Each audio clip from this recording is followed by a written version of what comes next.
Greetings fellow nerfers, this is part 3 of the Crossbolt build. Now, last time I mentioned I was going to add some stuff to the butt, which I've done so. This is a little yellow bit off that buttstock that goes something like that usually. So I put it in, and then what I've done is I hot glued it temporarily, then cut some channels and poured resin in. So it filled up, made a little dam here with some epoxy putty that I finally found, and dropped a bolt in. Why not, for strength? So I've made sure there's enough room there for the bolt slider to move and it to pick up the bolt. It doesn't get in the way of anything. Done that to both sides. Then just put some more putty in here and been sanding. I'll sand a bit more before I paint it. The other one I've already given an undercoat and it looks okay, but you can still tell it's putty. But first attempt, learn from mistakes. I'm sure I'm going to make some more in this one. So that's the buttstock done. Now what I've been thinking about is where to go from there. Oh, one last thing, this area looks a little bit bare to me because it just occurred to me when I undercoated the other one, this area struck me as being really good to pick out in, with the black plastic buttstock, but it's a little bit bare here. So what I'm going to do, I got this off one of my buys, a little flip-up sight, which I'm not really that thrilled with. It's a little bit tatty, but it has got this interesting detail here. So if I cut it sort of like that, I've got a nice little bit which I can just glue in there, something like that. Might even match the bend in it, who knows. But that's on the cards before I undercoat. So that's the buttstock. Now moving on, where was I? Oh yes, the forestock I've cut to shape, and I've been looking about what to do with it, but considering the size of it and the weight, which is going to be a problem, I'm actually looking at other alternatives, and I thought I'd go back to nerfing, and I've got this.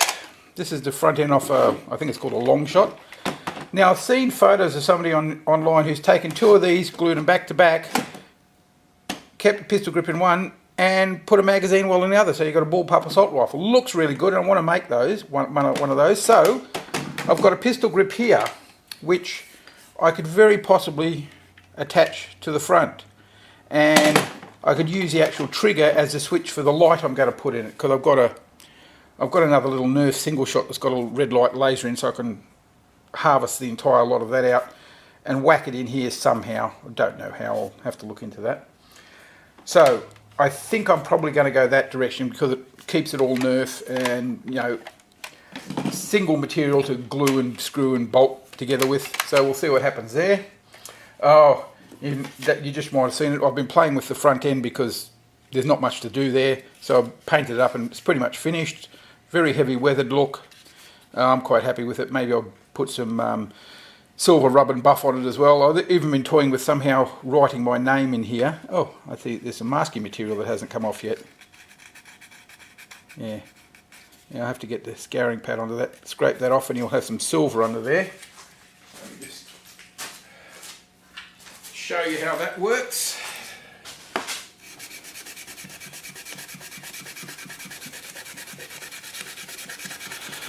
The silver underneath is a very tough coating. It's by Dulux. Yeah, so you can see this, and I'm rubbing pretty hard with this. So yeah, so anywhere I want to add a bit of a accent, I just give it a hard sand, and I've just taken it off down to the orange, so I'll have to touch that up again. But okay, that's the front end.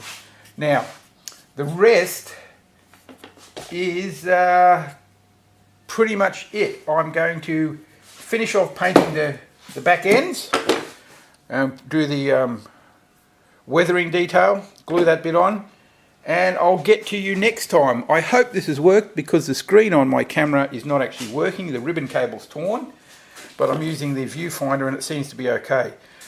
So I'll move on to that and I'll upload it as soon as I can. I have to, just so you guys know, Movie Maker has basically died. It wasn't working, and the solution was to uninstall it and reinstall it. When I tried to reinstall it, it didn't work. So I'm going to have to download something called Easy Share, I think it is. So the next few movies may have a watermark on them. simply because I'll just be using the trial version to see how good it is before I actually shell out some money. Okay guys, catch you next time. Thanks, bye. Okay guys, just a quick little addendum. I've cut the yellow shape. You can see it sitting there with araldite. With araldite I found it's, I think, sorry, you Americans call it epoxy.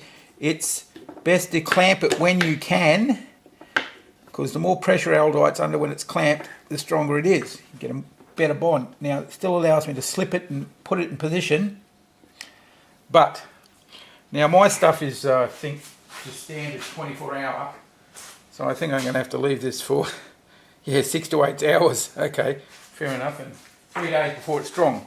But as you can see, the position where I've clamped it is not going to interfere with the two gun bodies going together. And I've already had a little issue with that, with the pin up here. You know how one's like a pin and one sort of sits in and the screw goes through the centre? Well, this side on this one had a little bit of resin on top, which I had to grind off. Fits together perfectly now. So when that's all dry, I'll put it together, undercoat it, and get on with the painting step. All right. Talk to you again soon. Bye.